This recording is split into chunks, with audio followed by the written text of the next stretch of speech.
নমস্কার বন্ধুরা, এই মোমোটা খেতে যেমন দুর্দান্ত ঠিক তেমনই ঠাসা পুরে ভরা। প্রথমেই ময়দাটাকে উষ্ণ গরম দুধ দিয়ে ভালো করে মেখে রেখেছি। এইভাবে এই ডোটাকে কিছুক্ষণ রেস্টে রেখে দেব। আর এই দিকে গাজর, পেঁয়াজ, আদা, রসুন, দুটো কাঁচা লঙ্কাকে মিক্সিতে দিয়ে একটু ছোট ছোট করে নিয়েছি।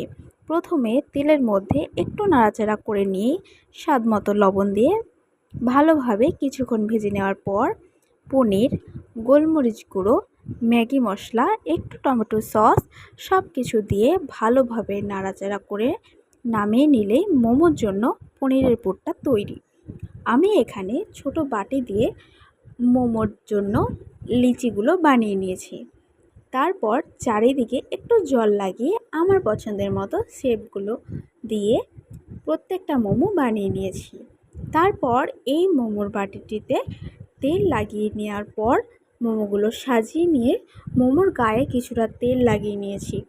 এরপর মোমোটাকে সেদ্ধ হতে দেওয়ার জন্য বসিয়ে দিয়েছি।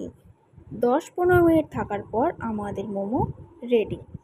এদিকে কিছুটা বাদাম, দুটো শুকনো লঙ্কা, রসুন, টমেটো আর স্বাদ মতো লবণ দিয়ে ভালোভাবে কষিয়ে নিয়ে কিছুক্ষণ ঠান্ডা হয়ে যাওয়ার পর মিক্সিতে দিয়ে পেস্ট করে নিলেই তৈরি হয়ে গেল টমেটো চাটনি। আর দেখলে তো বাড়িতেই বসে কেমন পনির মোমো তৈরি হয়ে গেল। তো ভিডিওটা তোমাদের কেমন লাগলো তা অবশ্যই জানিও। টাটা।